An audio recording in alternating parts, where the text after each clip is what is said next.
In 1987, a team of physicists in Garching, Germany, watched an atom do something that should have been impossible.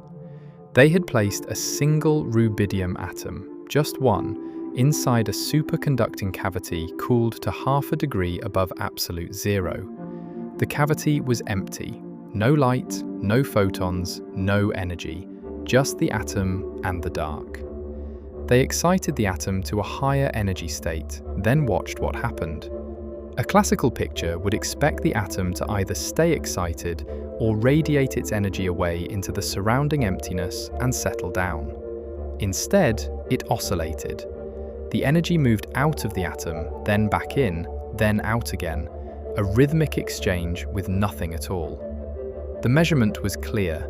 The atom was trading its quantum of energy with the vacuum itself, as if the vacuum were not empty, but structured, active, and able to push back.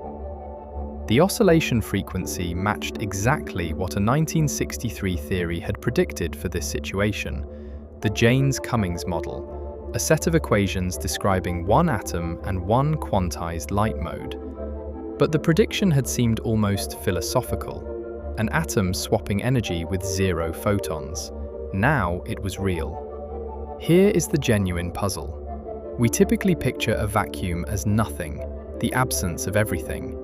Remove the air, remove the light, remove every particle, and classically we would expect what is left to be inert. But this atom refused to sit still in perfect darkness. The oscillation was not random jitter or some stray influence from outside. It was coherent, periodic, and precisely tunable by adjusting the cavity. The atom was not exchanging energy with its own radiation because it never had time to radiate before the energy came back. It was exchanging energy with the vacuum, and the vacuum was handing the energy back. That raises a question physicists still debate. What exactly is the vacuum doing, and why does it act like a partner in this dance? The Jaynes-Cummings model was written in 1963 by two American physicists, Edwin Jaynes and Frederick Cummings, as an attempt to compare quantum and sample theories of the laser. At the time, the quantum theory of the laser had not yet been worked out in full, and Jaynes was in the middle of a long intellectual campaign to show that much of quantum field theory, including the quantization of the electromagnetic field itself, might be unnecessary. His argument was that if you treated the atom as a quantum system, but the light field as a classical wave, you could reproduce most of the known results without all the machinery of photons and vacuum fluctuations. The 1963 paper introduced a simplified model to test this idea. One two-level atom coupled to one mode of the electromagnetic field, with both the atom and the field fully quantized. The goal was to see whether the quantum version and the semaphore version gave different predictions, and if so, where. The model was exactly solvable, meaning you could write down the energy levels and the time evolution without approximations, which made it a clean testbed. What emerged was a picture of how a single atom and a single photon interact when you take the quantum nature of light seriously. The key move was an approximation called the rotating-wave-approximation, which dropped certain rapidly oscillating terms from the equations on the grounds that they average out to nearly zero when the atom and field are close to resonance. With that simplification, the model became a textbook exercise in quantum mechanics. Two coupled quantum oscillators exchanging a single quantum of excitation back and forth. But buried in that exercise was the vacuum case, the situation where the field starts with zero photons. In that case, the model predicted that an excited atom would still oscillate, swapping its energy with the empty mode at a rate proportional to the coupling strength. Jaynes and Cummings published the result, and the model sat in the literature as a theoretical curiosity for more than 2 decades. The first person to take the idea seriously in the laboratory was Serge-Haroche, a French physicist who had been working on atoms and light since the early 1970s. Haroche's approach was to use Rydberg-atoms, atoms excited to very high energy levels, where the electron orbits far from the nucleus and the atom behaves almost like a tiny antenna with a huge dipole moment. Those large dipoles couple strongly to electromagnetic fields, which meant that if you could trap Rydberg-atom inside a high-quality microwave cavity, the atom and the cavity mode would interact much more strongly than in free space. In 1983, Haroche's group at the École Normale Supérieure in Paris demonstrated that a Rydberg atom inside a cavity could have its spontaneous emission rate enhanced by a factor of several hundred compared to an atom in free space. This was the Purcell-effect, predicted in 1946 by Edward Purcell. A cavity with a high quality factor and a small mode volume reshapes the electromagnetic environment and changes how quickly an atom radiates. The enhancement was dramatic, but it was still an average effect. Many atoms, many photons, statistical behavior. Haroche wanted to go further and reach the regime where the interaction was so strong that you could see the quantum graininess of the field itself. That required a cavity with an extremely high quality factor, meaning the photons could bounce back and forth between the mirrors for a very long time without leaking out. And it required getting down to the level of single atoms and single photons. By the mid-1980s, Herbert Walther's group at the Max Planck Institute for Quantum Optics in Garching had built a device called a one-atom micromaser, a superconducting niobium cavity cooled to 0.5 Kelvin, fed by a beam of rubidium atoms that had been laser excited to a high Rydberg state. The atoms were velocity selected so that they entered the cavity one at a time, on average, and interacted with a single microwave mode at 21.456 GHz. The cavity had a quality factor of 30 billion, high enough that a photon, once born, would rattle around inside for 1/10 of a second before escaping, which is an eternity at microwave frequencies. The atoms spent only a few tens of microseconds inside the cavity, but that was long enough for many cycles of the atom-field interaction. In 1987, Gerhard Rempe, Herbert Walther, and Norbert Klein reported an observation that could not be explained by Summarise's theory. They had injected a coherent field into the cavity, a classical-ish light state, with a well-defined average number of photons, but a spread in the photon-number distribution, and watched the population of the upper atomic level as a function of time. The signal showed the expected Rabi oscillations at first, the atom's energy sloshing back and forth with the field. But then, after a certain time, the oscillations collapsed. The amplitude of the oscillation decayed away, and the atom seemed to lose its coherence with the field. Then, after a longer time, the oscillations revived. The collapse and the revival were exactly what the Jaynes-Cummings-model predicted for a coherent field, and they were impossible to explain with a classical electromagnetic wave. A classical wave has a definite amplitude and phase, and an atom interacting with it should oscillate at a single fixed frequency forever. But in the Jaynes-Cummings model, the oscillation frequency depends on the number of photons in the mode. If the cavity contains exactly n photons, the atom oscillates at a frequency proportional to the square root of n+1. A coherent field is a quantum superposition of many different photon numbers, each with its own Rabi frequency. At first, all those different frequencies are in phase, so the total oscillation amplitude is large. But as time goes on, the different components drift out of phase with each other, they dephase, and the total oscillation collapses. The dephasing is not random, it is deterministic and reversible. After a longer time, the different components come back into phase, and the oscillation revives. The collapse and revival are a direct consequence of the discreteness of photon number. The field is not a smooth wave, but a quantum superposition of integer photon states, and the atom can feel that graininess.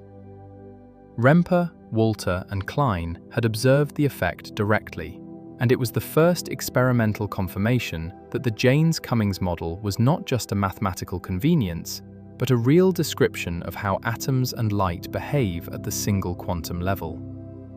Think about it this way. Imagine you are trying to synchronize a row of pendulums, but each pendulum swings at a slightly different rate. You start them all at the same point, and at first they move together, a coherent wave of motion. But after a few swings, the faster pendulums pull ahead and the slower ones fall behind. Row looks chaotic. That is the collapse.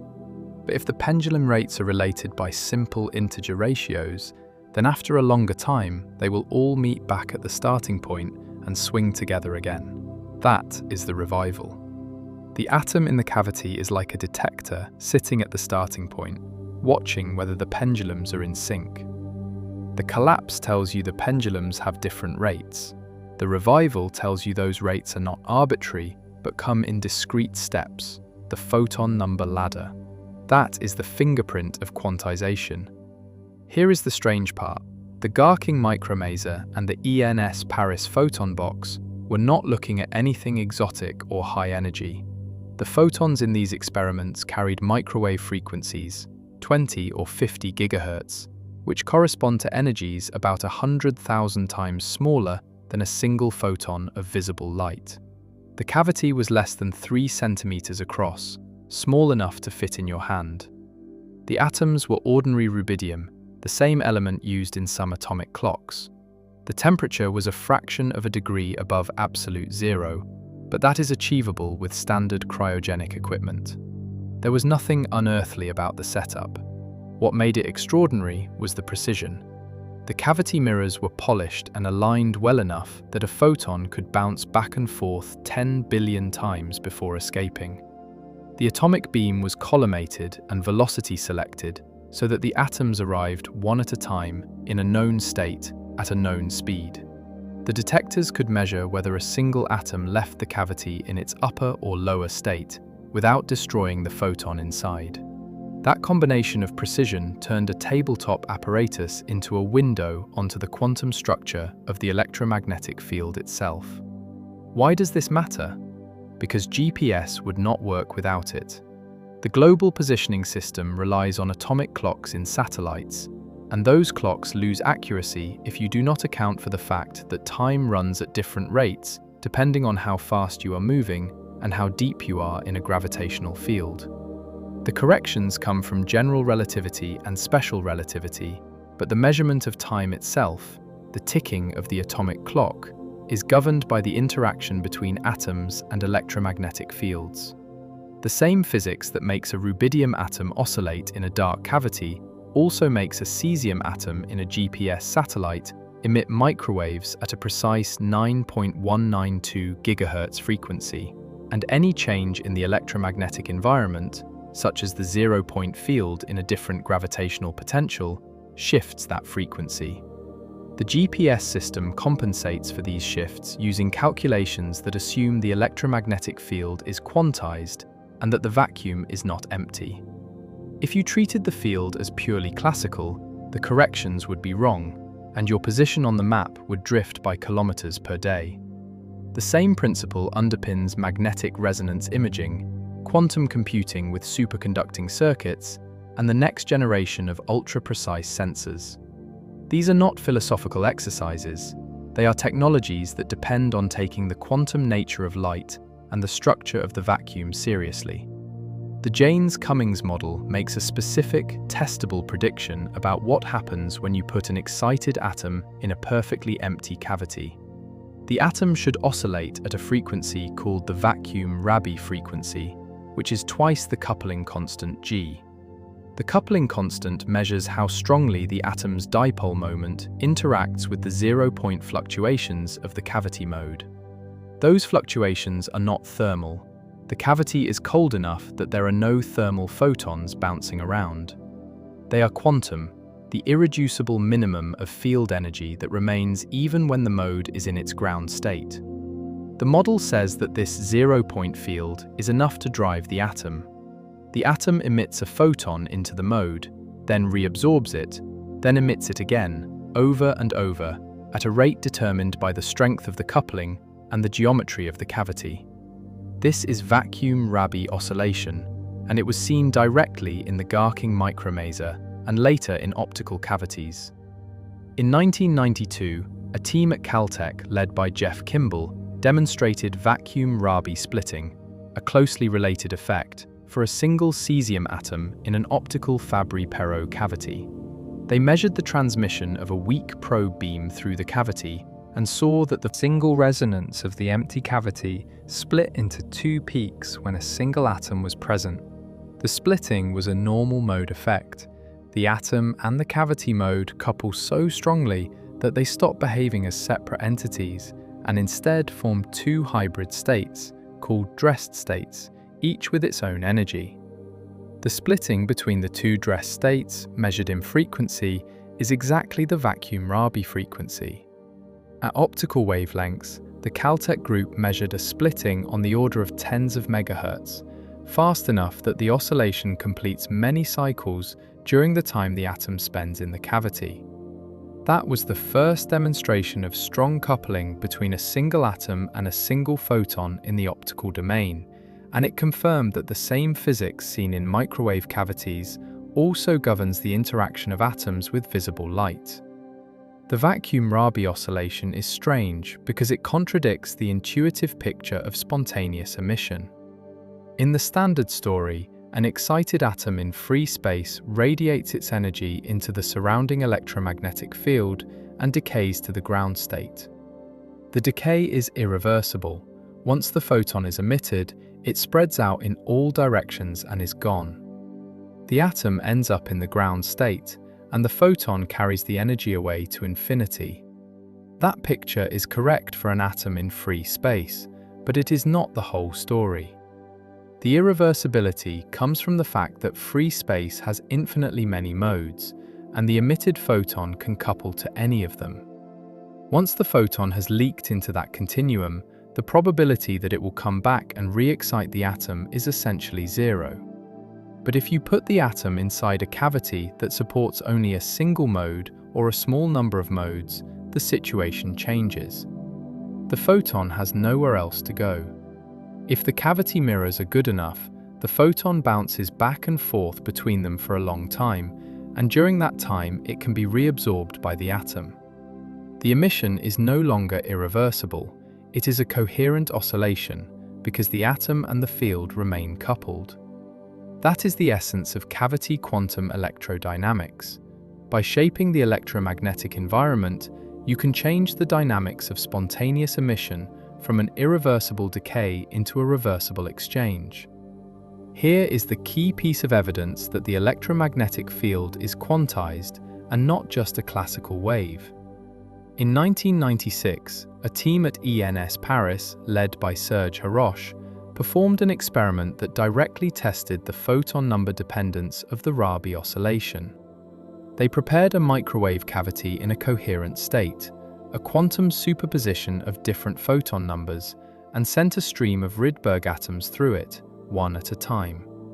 Each atom interacted with the field for a controlled amount of time, then left the cavity and was detected in a way that measured whether it was in the upper or lower state. By varying the interaction time and measuring the probability that the atom remained excited, they reconstructed the time evolution of the atomic population. The data showed oscillations, as expected, but the oscillations were not at a single frequency. The Fourier transform of the signal showed multiple peaks, and the frequencies of those peaks were proportional to the square root of n+1, where n is the photon number. The first peak corresponded to the vacuum, n equals 0. The second peak corresponded to 1 photon. The third peak corresponded to 2 photons, and so on. Each photon number produced its own distinct Rabi frequency, and the spacing between the frequencies was not uniform. It went as the square root, not linearly. That square root spacing is the signature of the quantized field. A classical wave would produce oscillations at a single frequency, no matter how weak or strong the field. The fact that the Rabi frequency depends on the integer photon number and depends on it in a non-linear way is proof that the field is made of discrete quanta. The 1996 ENS experiment measured that square root ladder directly, and it was the most convincing demonstration up to that time that the electromagnetic field inside the cavity was genuinely quantized. The experiment also revealed something remarkable. They observed the quantum nonlinearity with less than half a photon on average in the cavity. The relevant energy scale was less than a 10,000th of an electron volt, roughly 1,000,000 times smaller than the energy of a visible photon. The field was almost empty, yet it still had enough structure to impose a discrete, integer-dependent Rabi frequency on the atom. That is, the vacuum being active at its most minimal level. The mathematics behind the jaynes-Cummings-model is surprisingly simple. The full quantum description of the atom-filled system is a Hamiltonian, an equation that tells you the total energy of the system and how it evolves in time. For a single two-level atom with ground state G and excited state E, and a single cavity mode with creation and annihilation operators, the Hamiltonian before the rotating-wave approximation includes 4 terms. 2 of them describe the energy of the atom and the energy of the field when they are not interacting. The other 2 describe the interaction. One term where the atom emits a photon and drops to the ground state, and another where the atom absorbs a photon and jumps to the excited state. But the full Hamiltonian also contains 2 more terms that look strange. One where the atom and the field both gain a quantum of energy at the same time, and one where they both lose a quantum. Those are called counter-rotating terms, because in a rotating reference frame they correspond to processes that violate energy conservation. In most situations, when the atom and the cavity are nearly resonant, those counter-rotating terms oscillate so rapidly that they average out to nearly 0 and can be dropped. That simplification is the rotating-wave approximation, and with it the Hamiltonian becomes exactly solvable. The eigenstates of the system, the states with definite energy, are superpositions of atom-excited plus n photons and atom-ground plus n plus 1 photons. These superpositions are called dressed states because the atom and the field are so intertwined that you cannot say whether the excitation is in the atom or in the field. It is shared between them. The energy spacing between the dressed states is not uniform. The splitting between the 2 states in the n-photon manifold is proportional to the square root of n plus 1. That is the source of the square root ladder, and it is the origin of the non-classical Rabi frequencies that Haroche's group measured in 1996. Consider an everyday analogy.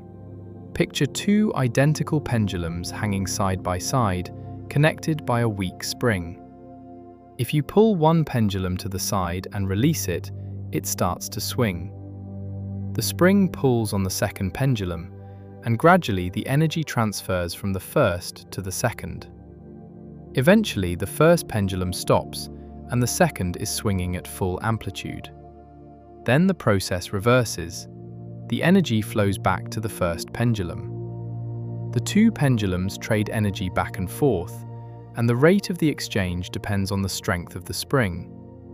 That is a classical analogue of the Rabi oscillation. Now imagine that instead of a spring, the 2 pendulums are coupled by an invisible field that has a quantum granularity. When the first pendulum has a lot of energy, the field coupling is strong and the energy sloshes back and forth quickly. When the first pendulum has less energy, the coupling weakens and the oscillation slows down. And when the first pendulum is at rest, 0 energy, the coupling does not vanish. There is still a residual interaction from the quantum zero-point motion of the field, and the pendulum jiggles slightly even when you have not put any energy in. That residual jiggling, driven by the zero-point field, is the analogue of the vacuum-rabi-oscillation. The atom is the pendulum, the cavity mode is the other pendulum, and the coupling is mediated by the quantum vacuum.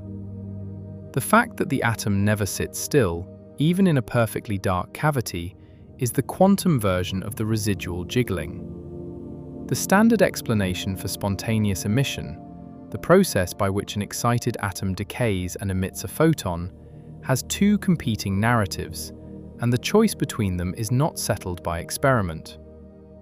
One narrative says that the atom is embedded in a bath of vacuum fluctuations, the zero-point electromagnetic field, and those fluctuations jostle the atom and induce it to emit.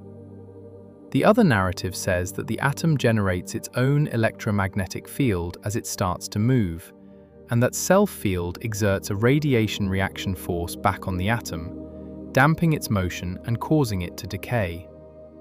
Both pictures give the same quantitative prediction for the decay rate, and both reproduce the Lamb shift, a tiny shift, in the energy levels of hydrogen caused by the interaction with the vacuum. The reason they give the same answer is subtle. In quantum electrodynamics, the vacuum fluctuations and the radiation reaction are not independent effects. They are two terms in the same equation, and how much weight you assign to each depends on a mathematical choice called operator ordering. If you choose one ordering, called normal ordering, the entire decay rate comes from radiation reaction, and the vacuum contributes nothing. If you choose a different ordering, the vacuum fluctuations carry the whole effect. If you choose a symmetric ordering, which is the modern standard, both contributions are present, and both are physically meaningful. The resolution, worked out in the 1980s by Jean Dalibard, Jacques Dupont-Roch, and Claude Cohen-Tanuji, is that spontaneous emission is a combined effect. The vacuum fluctuations and the radiation reaction are two sides of the same quantum process, and trying to say which one causes the emission is like asking whether the area of a rectangle is caused by its width or its height. The question does not have a unique answer within the current framework. Physicists can compute the decay rate exactly, but cannot assign a single, measurable cause to the active emission using present methods. That is an interpretational choice, not an empirical fact. Here is what that means for the vacuum-Rabi oscillation. When an excited atom in an empty cavity trades its energy with the vacuum mode, you can tell two stories. 1. The atom emits a photon, the photon bounces off the mirrors and is reabsorbed, and the cycle repeats. 2. The atom's dipole moment couples to the zero-point field of the cavity mode, and the coupling drives a coherent oscillation in which the atom and the field are never really separate. They form a single, entangled quantum system from the start. Both stories lead to the same mathematical description and the same experimental predictions. The oscillation frequency is the same, the dressed state energies are the same, the probability of finding the atom excited at a given time is the same. The difference is metaphysical, not physical. The model does not tell you which story is really happening, because the model treats the atom and the field as a single coupled system, and the question of what causes what only makes sense if you can separate them cleanly. Inside the cavity, in the strong coupling regime, you cannot. The atom and the vacuum are partners in a quantum dance, and asking who leads is the wrong question. Why does this matter in the real world? Because modern quantum computing, at least the superconducting version, is built on exactly this physics. In a superconducting quantum computer, the qubits are not atoms but artificial two-level systems made of Josephson junctions, tiny circuits that exploit the quantum properties of superconductors. Each qubit is coupled to a microwave resonator, a cavity mode on a chip, and the coupling is described by the Jaynes-Cummings-model. The vacuum-Rabi splitting is what allows the qubit and the resonator to talk to each other without the qubit losing its quantum coherence to the outside world. By tuning the coupling strength and the detuning, engineers can control whether the qubit and resonator are strongly entangled or nearly independent. And that control is what makes gate operations possible. The field that emerged from the 2004 work of Andreas-Wallraff, Robert Schoellkopf, Stephen Gervin, and Alexandra Bley, called circuit quantum electrodynamics, or circuit-qed, is a direct transplant of cavity-qed from atoms in mirrors to artificial atoms on chips. The physics is the same, a two-level system coupled to a single electromagnetic mode, with the coupling strong enough that the system oscillates coherently many times before it decoheres. The technology is different: superconducting circuits instead of rydberg-atoms, gigahertz microwave resonators instead of optical Fabry-Perot cavities, temperatures in the millikelvin range instead of a few tenths of a Kelvin, but the underlying model is still the 1963 Jaynes-Cummings-Hamiltonian, with the rotating wave approximation and the dressed state picture intact.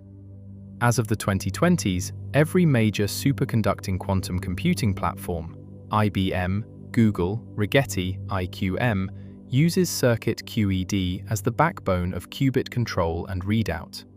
The vacuum-rabi-oscillation, once a curiosity of atomic physics, is now a workhorse of the quantum information industry. The Jaynes-Cummings-model also has limits, and those limits are now being explored. The rotating wave approximation is valid when the coupling strength is much smaller than the transition frequencies of the atom and the cavity. But if you engineer a system where the coupling strength becomes a significant fraction of the frequency, 10% or more, the counter-rotating terms start to matter, and the Jaynes-Cummings model breaks down. The regime where the coupling is strong but still small compared to the frequency is called strong coupling, and that is where most cavity-qed and circuit-qed experiments operate. The regime where the coupling becomes comparable to the frequency is called ultrastrong-coupling, and there the physics changes. The ground state of the system is no longer a simple product of the atom in its ground state and the cavity in its vacuum state. Instead, the ground state becomes a complicated superposition that includes virtual photons, photons that are not really there in the sense of being detectable, but that are present in the quantum description and contribute to the energy. In 2010, a team in Garching demonstrated ultra-strong coupling in a circuit-qed system, and they saw the predicted deviations from the Jaynes-Cummings model, including a shift in the transition frequencies caused by the counter-rotating terms, called the Bloch-Siegert shift. Since then, experimentalists have pushed even further into the deep strong coupling regime, where the coupling strength is equal to or larger than the frequency. In 2017, a team in Japan realized a coupling ratio of 1.34, meaning the coupling was stronger than the transition frequency, and observed what they called a masquerade mask pattern in the spectrum, a signature of the breakdown of the rotating wave approximation. At that point, the full quantum-rabi-model is needed, and it predicts effects that have no analog in the Jaynes-Cummings model, a ground state that is highly entangled and delocalized, vacuum symmetry breaking reminiscent of the Higgs mechanism, and photon creation from the ground state under certain perturbations. These effects are not theoretical. They have been measured, and they show that the vacuum is not just active, but can be engineered to have radically different properties depending on how you couple matter and light. Here is another piece of the puzzle. The Jaynes-Cummings model assumes that the atom and the cavity mode are isolated from the rest of the electromagnetic field, that the cavity is so good at confining the mode that the atom only interacts with that one mode and nothing else. In reality, no cavity is perfect. The mirrors leak, and the atom also couples to the continuum of free space modes outside the cavity. That coupling causes decoherence. The atom field system loses its quantum coherence and drifts toward a statistical mixture. The timescale for decoherence is set by the cavity quality factor and the free space decay rate of the atom. If the cavity quality factor is high enough and the coupling strong enough, the system can complete many Rabi oscillations before decoherence sets in. That is the strong coupling regime, and it is the regime where the Jaynes-Cummings model is valid and useful. But if the cavity is too lossy or the coupling too weak, decoherence wins, and the atom just decays into the cavity mode and then leaks out into the continuum. That is the weak coupling regime, and there the Jaynes-Cummings model does not apply. The physics is closer to the textbook picture of irreversible spontaneous emission. The boundary between strong and weak coupling is one of the central design challenges in cavity-QED and circuit-QED. For the Garching micromaser, the cavity quality factor was 30 billion, and the atom spent only a few tens of microseconds inside, so decoherence was weak and the model held. For the ENS photon box, the cavity quality factor was 70 million, and the photon lifetime was 220 microseconds, long enough to see many oscillations. For circuit-QED, the resonator quality factors are typically a few 100,000 to a few million, and the qubit coherence times are a few tens to hundreds of microseconds, which is enough for dozens to hundreds of gate operations before decoherence takes over. Those numbers, quality factors, coherence times, coupling strengths, are not abstractions. They are the engineering parameters that determine whether a quantum device works or fails, and they are all grounded in the same physics that Jaynes and Cummings wrote down in 1963. The Jaynes-Cummings model has also been extended to systems with more than one atom or more than one mode. The Tavis-Cummings model, introduced in 1968 by Fred Cummings and his student Michael Tavis, describes multiple two-level atoms coupled to a single cavity mode. If the atoms are identical and all couple to the mode in the same way, they can act collectively as a single enhanced dipole, and the coupling strength grows with the square root of the number of atoms. That collective enhancement is the basis of superradiance, a phenomenon predicted by Robert Dicke in 1954, where a group of atoms emits light much faster than the atoms would individually. Superradiance and the Tavis-Cummings model have been observed in cold atom systems, superconducting circuits, and semiconductor quantum dots.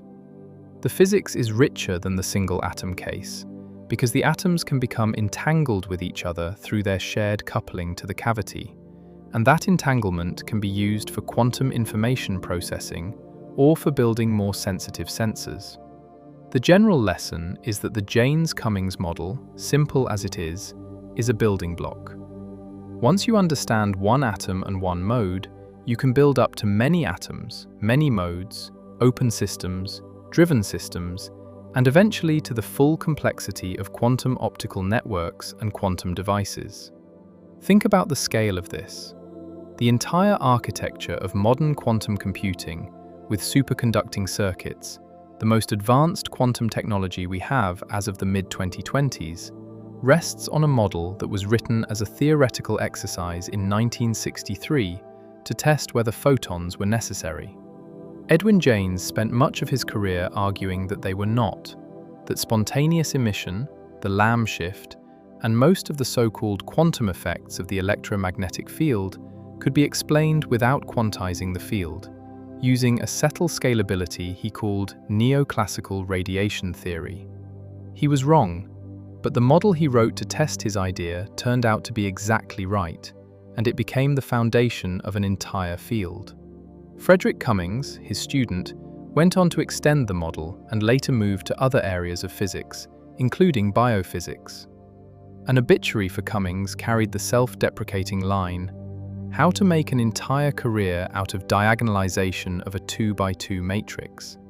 But that 2x2 matrix, the simplest possible quantum system with two energy levels, was the key that unlocked cavity-QED, circuit-QED, quantum information processing, and a generation of experiments that confirmed the quantum nature of light and the active structure of the vacuum. It is a reminder that the deepest insights in physics often come from the simplest models, and that theoretical tools built for one purpose can end up serving another, entirely unforeseen.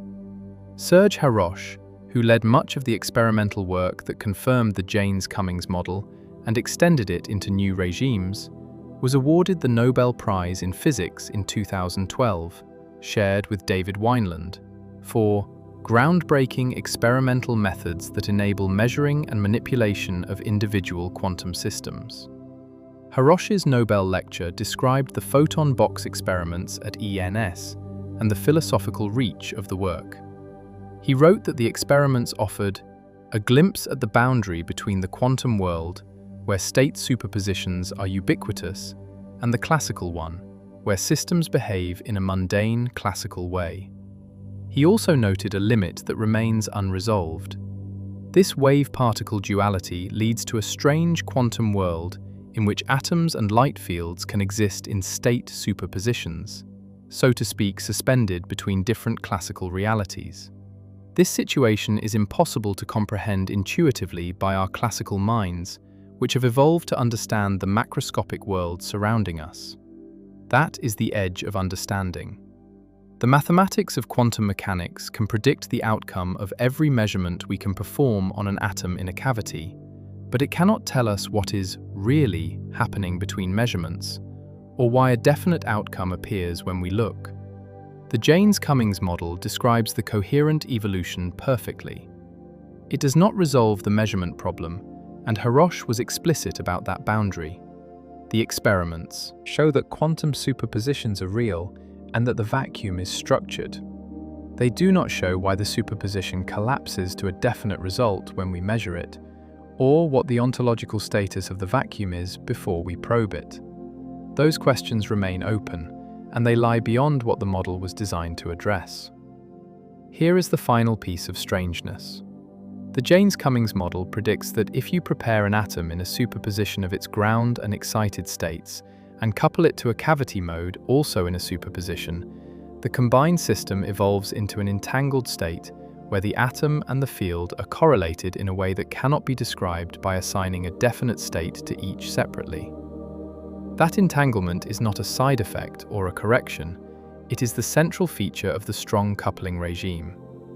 The dressed states are entangled states. When the atom is oscillating in the vacuum, it is entangled with the zero-point field of the cavity mode. The atom is not in the excited state or the ground state, it is in a superposition of both, and the field is in a superposition of 0 photons and 1 photon, and the two superpositions are locked together. You cannot describe the atom without describing the field, and vice versa. That entanglement is why the system behaves so differently from an atom in free space.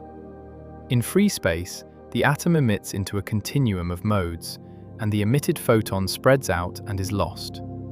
The atom and the photon become uncorrelated, and the emission is irreversible. In the cavity, the photon has only one mode to go into, and it stays there, coupled to the atom. The entanglement between atom and field inside the cavity is not an abstract mathematical statement. It has been measured directly, and it shows up in ways that have no classical analogue. In 2008, a team at ETH Zurich, led by Andreas-Wallraff and Jens Fink, performed an experiment they called climbing the Jaynes-Cummings ladder. They used a superconducting transmon-qubit, an artificial atom, coupled to a microwave resonator, and they drove the system with carefully tuned microwave pulses to make transitions between the dressed states. The key observation was that the energy spacing between successive rungs of the ladder was not constant. Each transition required a slightly different frequency, and the frequencies followed the predicted square root of n+1 pattern. They measured the transition from the ground state to the first excited dressed state, then from the first to the second, then from the second to the third, and so on, up to 6 photons. The spacing increased with each step, and the data matched the Jaynes-Cummings prediction with high precision. That experiment was a spectroscopic proof of the quantized nature of the cavity field. Classical electromagnetic theory predicts that the energy levels of a harmonic oscillator, a simple resonator, are evenly spaced. The fact that the levels in the coupled atom cavity system are not evenly spaced, and that the spacing follows a specific non-linear pattern tied to the photon number, is direct evidence that the field inside the resonator is made of discrete quanta. The ETH team was not just observing photons, they were counting them, one, by measuring how the atom responded to each additional quantum in the field. The transmon-qubit they used is itself a fascinating device. It is a Josephson junction, a thin insulating barrier sandwiched between two superconducting electrodes, biased with a magnetic flux so that it behaves as a nonlinear inductor. The nonlinearity gives the circuit an anharmonic energy spectrum, meaning the energy levels are not evenly spaced, and that anharmonicity is what makes it possible to address the qubit as a true two-level system rather than a harmonic oscillator with infinitely many levels. The qubit is coupled to a coplanar waveguide resonator, a strip of superconducting metal on a chip that supports microwave photons at a specific frequency, typically a few gigahertz. The entire system is cooled to about 20 millikelvin in a dilution refrigerator, cold enough that thermal photons are negligible, and the resonator sits in its quantum ground state unless you deliberately put photons in. The coupling between the qubit and the resonator is inductive. The magnetic field of the resonator links through the qubit loop and changes. In the qubit state, shift the resonator frequency. That coupling is exactly the dipole interaction in the Jaynes-Cummings model, translated from an atomic dipole to a circuit loop magnetic moment. The mathematics is identical and the physics is identical. The circuit does not care that it is not an atom. It is a two-level quantum system coupled to a quantized electromagnetic mode, and it obeys the Jaynes-Cummings Hamiltonian. The coupling strengths in circuit-qed are tunable in a way that atomic systems are not. With atoms, the dipole moment is fixed by the electronic structure, and the coupling constant depends on the atomic transition, the cavity mode volume, and the cavity frequency. You can change the mode volume by building a different cavity, but once the cavity is built, the coupling is set. With superconducting circuits, you can change the coupling by changing the inductance, the capacitance, or the geometry of the qubit and resonator. You can even build circuits where the coupling is switchable on demand, using fast voltage pulses to tune the qubit frequency in and out of resonance with the resonator.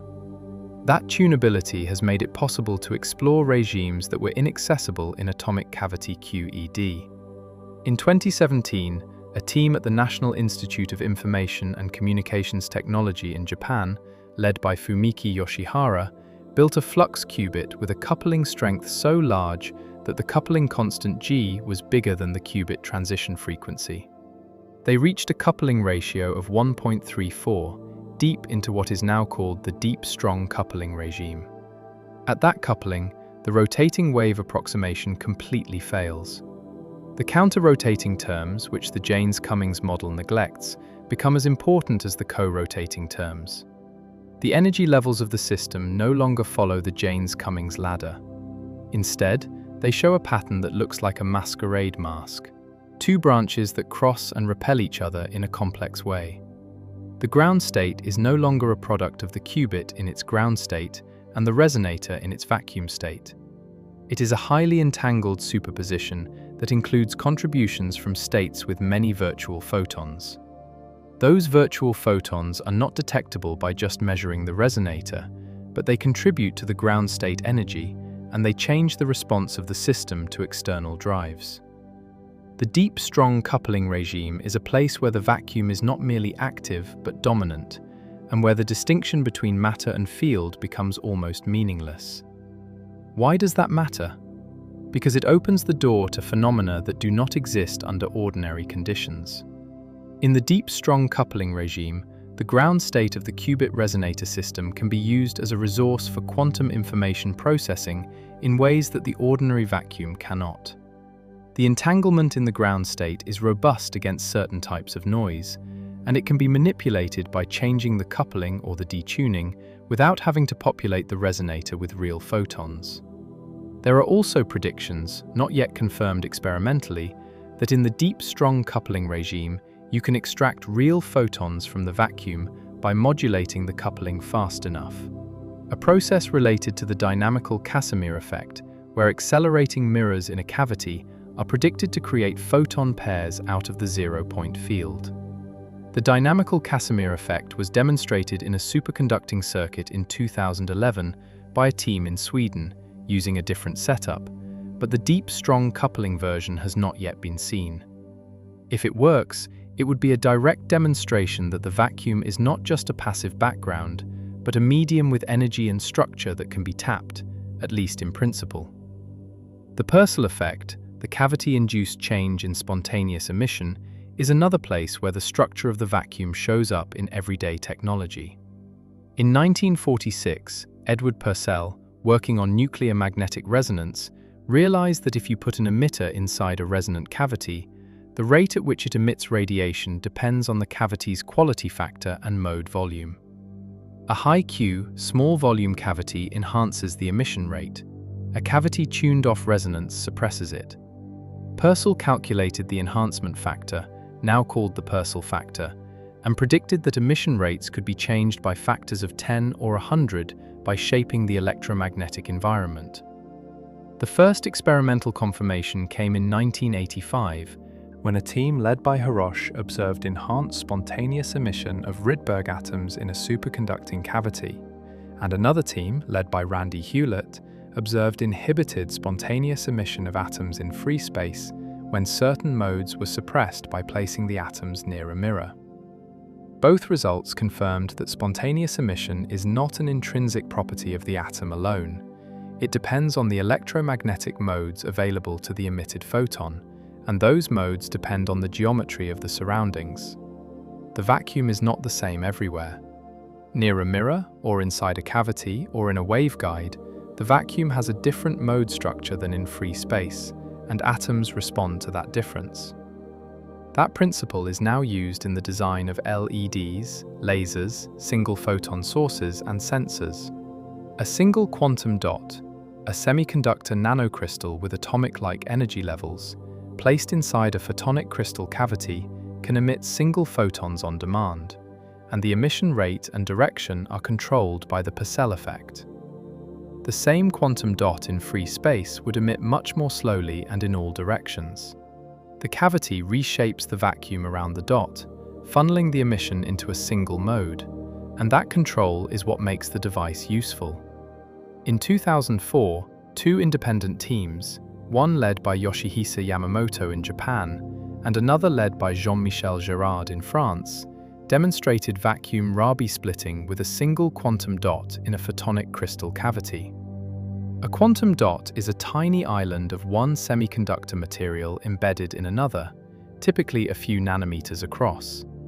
Electrons and holes confined in the dot form discrete energy levels, and the lowest transition, from the ground state to the first excited state, behaves as a two-level system, exactly like an atom.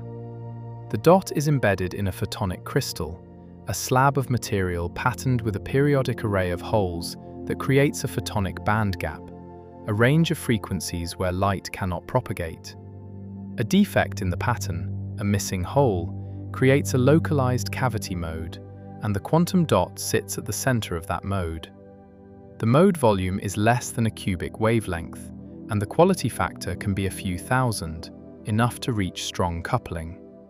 When the dot is resonant with the cavity, its emission spectrum splits into two peaks separated by the vacuum-Rabi frequency, just as in the Caltech atomic experiment and the Garching micromaser. The difference is that the entire device is solid state.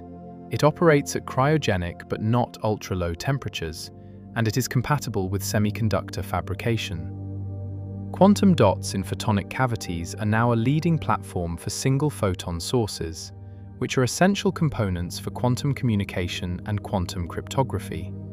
The physics that makes them work is the jaynes-cummings-model, applied to a semiconductor nanocrystal instead of an atom. The dressed state picture, the idea that the eigenstates of the coupled atom field system are superpositions of bare atomic and field states, was developed in detail by Claude Cohen-Tanuji and his collaborators in the 1970s and 1980s.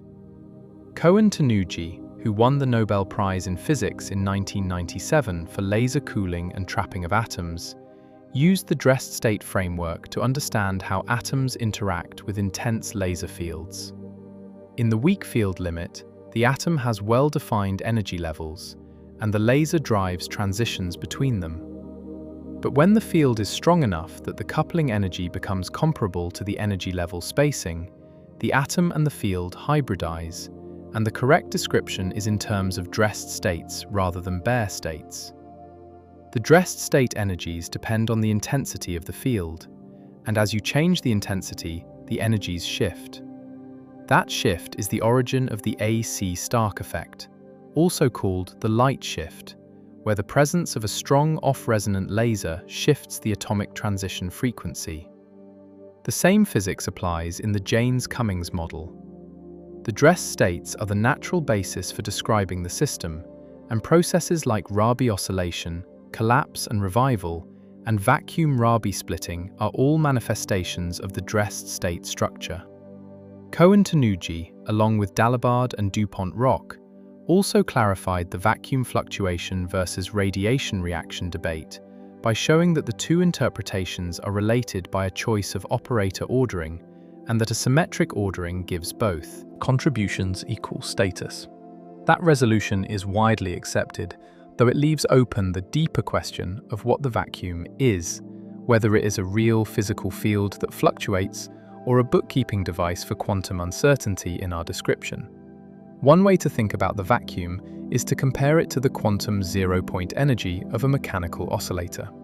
A quantum harmonic oscillator, a mass on a spring treated quantum mechanically, never sits perfectly still. Even in its ground state, it has a residual energy of 1/2 h-bar omega, where omega is the oscillator frequency. That energy corresponds to a root mean square displacement and a root mean square momentum that are both non-zero. The oscillator is always jiggling, even at absolute zero temperature. That zero-point motion is not thermal. It is a consequence of the Heisenberg uncertainty principle, which says that you cannot pin down the position and momentum of the oscillator to arbitrary precision at the same time. If you force the position uncertainty to zero, the momentum uncertainty blows up, and the kinetic energy becomes infinite. The ground state is the compromise, the minimum energy state consistent with the uncertainty principle. The electromagnetic field is an infinite collection of harmonic oscillators, one for each mode, and each mode has a zero-point energy. The vacuum is the state where every mode is in its ground state, so the total zero-point energy is the sum over all modes of 1/2 h-bar omega. That sum is formally infinite, which is a problem, but the differences in vacuum energy between different configurations, for example with and without a cavity, are finite and measurable. Those differences are what drive the Casimir effect, the Purcell-effect, and the vacuum-Rabi oscillation. The atom in the cavity responds to the mode structure of the vacuum, and that mode structure depends on the boundary conditions imposed by the mirrors. The Casimir effect, predicted by the Dutch physicist Hendrik Casimir in 1948, is the force that arises between two uncharged, perfectly conducting parallel plates placed in a vacuum. The force is attractive, and it comes from the difference in vacuum energy between the region inside the plates and the region outside. The plates impose boundary conditions on the electromagnetic field. The tangential component of the electric field must vanish at the surface of a perfect conductor, and those boundary conditions restrict which modes can exist between the plates. Long wavelength modes that do not fit between the plates are suppressed, so the vacuum energy inside is lower than the vacuum energy outside, and that difference creates a net inward pressure. The force per unit area is proportional to the inverse fourth power of the plate separation, and it has been measured in several experiments, starting in 1958 and with increasing precision since the 1990s. The most precise measurements, performed in the late 1990s by Steve Lamoureux and by Umar Mohideen and Anushri Roy, confirmed Casimir's prediction to within a few percent.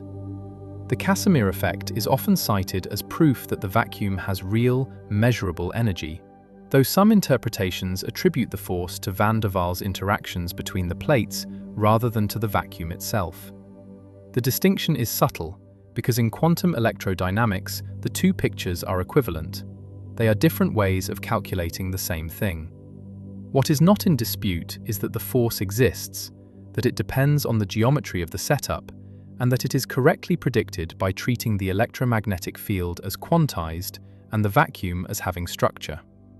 In the context of the Jaynes-Cummings model, the Casimir effect and the vacuum-Rabi oscillation are closely related. Both arise because the vacuum is not uniform. It depends on the electromagnetic boundary conditions. A cavity changes the vacuum by selecting which modes are present and which are absent. Inside the cavity, only certain discrete frequencies are allowed, and the zero-point energy is concentrated in those modes.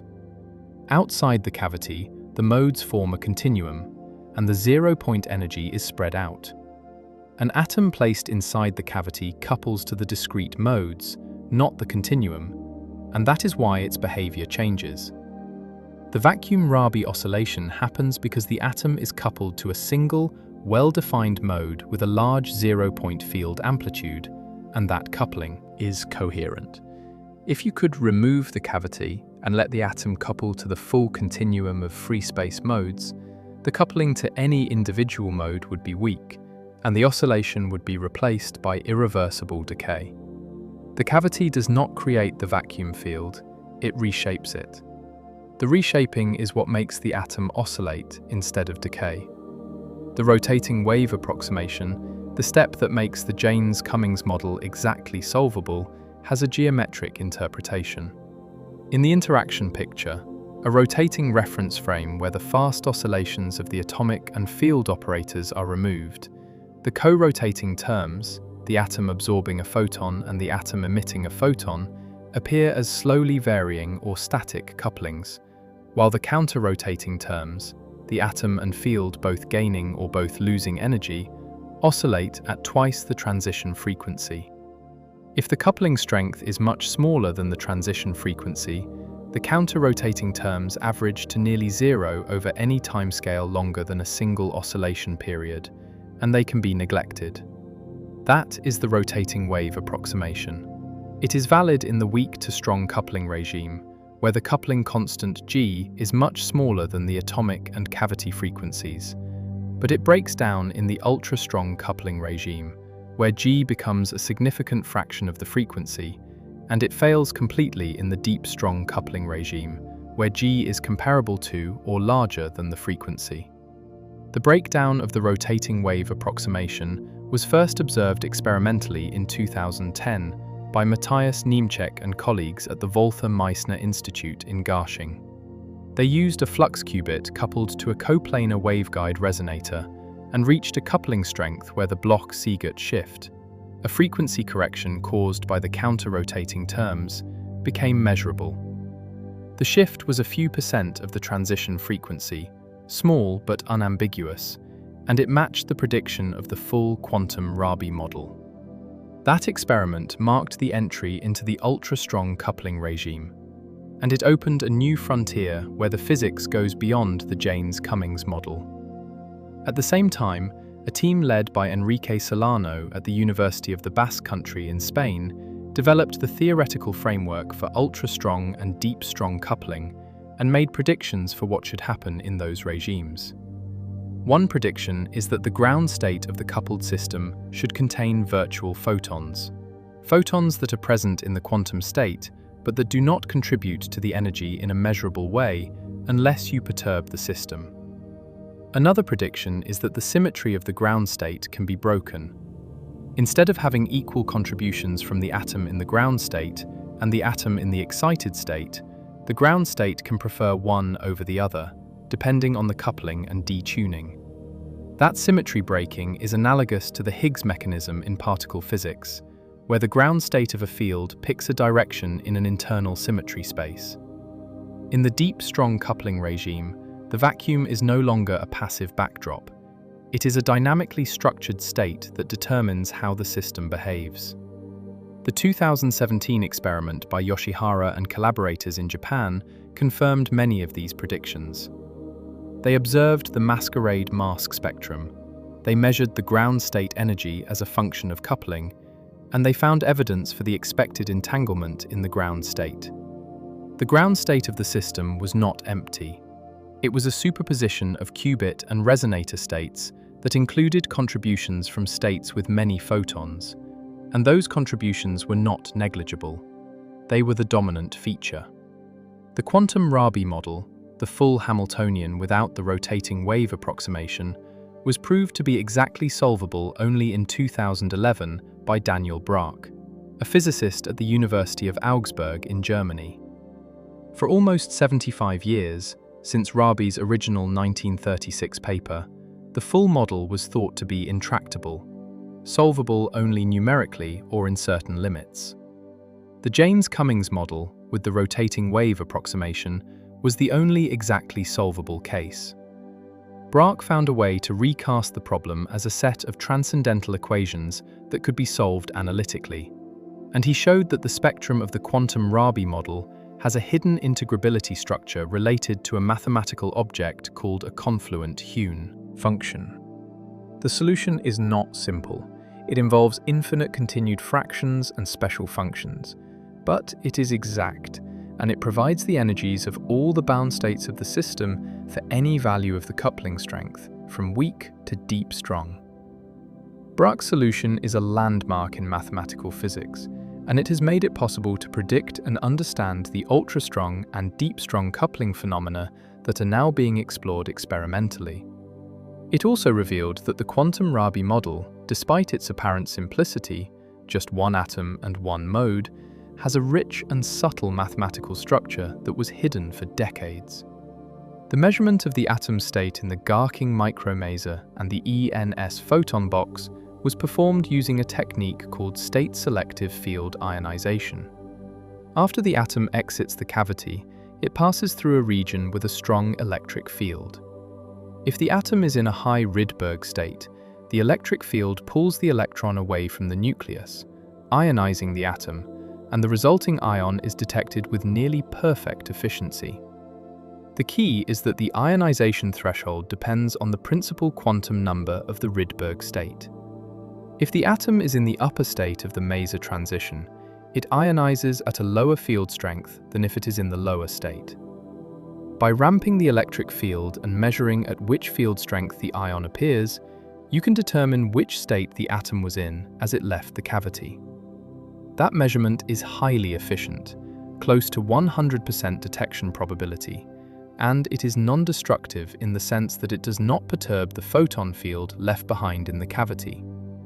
That property makes it possible to perform quantum non-demolition measurements, where you measure a property of the field, the photon number, by measuring the atom without destroying the field itself. Haroche and his collaborators used that technique to perform the first direct observation of the quantum jumps of the photon field, watching as photons were born and destroyed one by one inside the cavity. They also prepared the cavity in a quantum superposition of different photon numbers, a so-called Schrödinger-cat state, and watched it decohere over time, mapping out the boundary between the quantum and classical worlds. Those experiments, performed in the late 1990s and early 2000s, were recognized by the 2012 Nobel Prize. In his Nobel lecture, Haroche described the experiments as offering a glimpse at the boundary between the quantum world, where state superpositions are ubiquitous, and the classical one, where systems behave in a mundane classical way. He also acknowledged the limits of that glimpse. The experiments show that quantum superpositions are fragile and that they decay into classical mixtures when the system interacts with the environment, but they do not explain why a definite outcome appears when you perform a measurement, or what a measurement is at the fundamental level. Haroche wrote, "This wave-particle duality leads to a strange quantum world in which atoms and light fields can exist in state superpositions, so to speak suspended between different classical realities. This situation is impossible to comprehend intuitively by our classical minds, which have evolved to understand the macroscopic world surrounding us. That is the honest edge." The experiments map the decoherence process with extraordinary precision, but they do not resolve the measurement problem. They show that the vacuum is structured and that atoms and photons can be entangled in ways that have no classical analog, but they do not tell us what reality is like when no one is measuring. That question is still open, and it is not clear whether physics can answer it or whether it is a question that lies beyond the domain of science. One of the subtler points about the Jaynes-Cummings model is that it predicts a phenomenon called collapse and revival, even in the absence of any decoherence or dissipation. The collapse is not caused by the environment. It is caused by the quantum granularity of the photon number distribution. When the field is in a coherent state, which is a quantum superposition of many Fock states with different photon numbers, each photon number component oscillates at its own Rabi frequency, proportional to the square root of n+1. At first, the components are in phase, and the total atomic population oscillates coherently. But as time goes on, different components drift out of phase. The higher n components oscillate faster, and they lap the lower n components. After a time called the collapse time, which depends on the average photon number and the coupling strength, the components are spread out randomly in phase, and the total oscillation amplitude drops to nearly zero. The atom appears to have lost its coherence, but the information is not lost. It is still encoded in the relative phases of the different components. After a longer time, called the revival time, the components rephase. The square root dependence of the Rabi frequency means that the phase differences are not random, but are related by simple rational numbers, and at certain times the components come back into alignment. The oscillation revives, with an amplitude that depends on the photon number distribution. For a coherent state, the revival is nearly complete. The oscillation amplitude returns to almost its initial value. The process can repeat, with multiple collapses and revivals, and the pattern depends on the statistics of the photon number distribution. For a thermal field with a broader photon number spread, the revival is weaker or absent.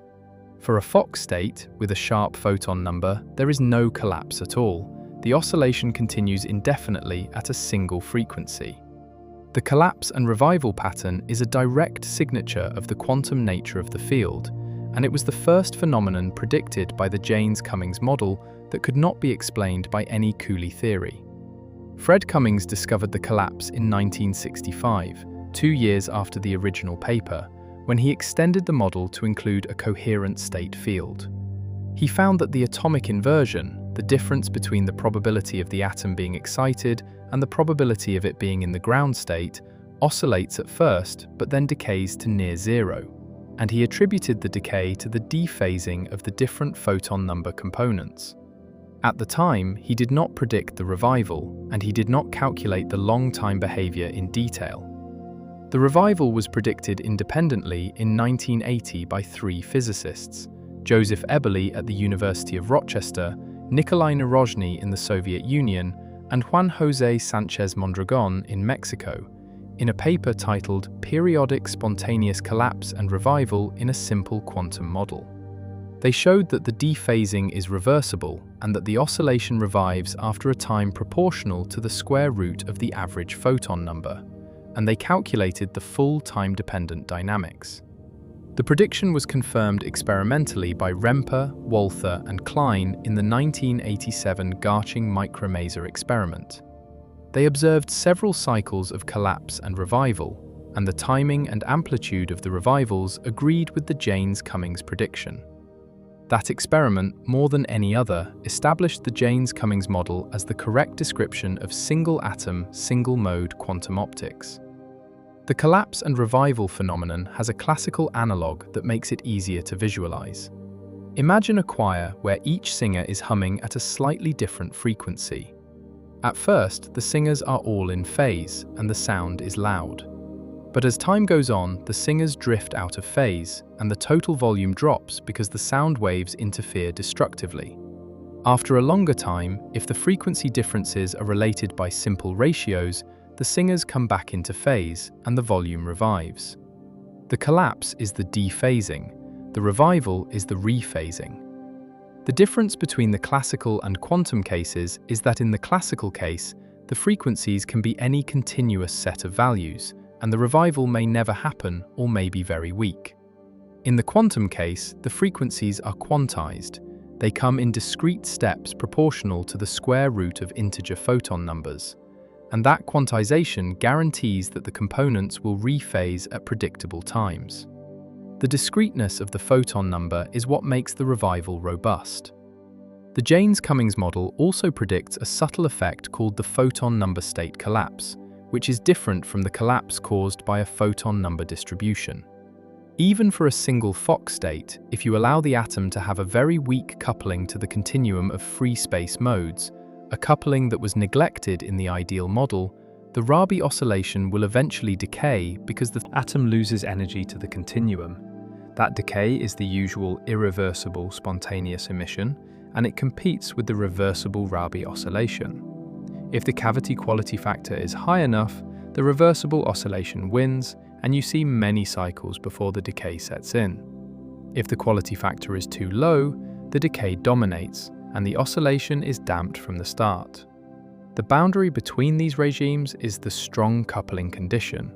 The vacuum-Rabi frequency must be larger than both the cavity decay rate and the atomic decay rate. In mathematical terms, G must be much greater than kappa and gamma, where kappa is the cavity photon loss rate and gamma is the free space atomic decay rate. The Garching micromaser, the ENS photon box, and the Caltech optical cavity all operated in the strong coupling regime, with G larger than both kappa and gamma by factors of several to tens. That is why they could observe coherent oscillations rather than irreversible decay. In circuit-qed, the strong coupling condition is easier to achieve than in atomic cavity-qed, because the coupling can be engineered to be very strong, and the resonator can be designed with a high quality factor. The first circuit-qed experiment by Wallraff and collaborators in 2004 reached strong coupling with a vacuum-Rabi splitting of about 120 MHz and a resonator decay rate of a few megahertz, giving a ratio of G to kappa of about 20. That was comparable to the best atomic cavity-qed systems, but it was achieved with a solid-state device that could be fabricated on a chip and integrated with control electronics. The implications were enormous.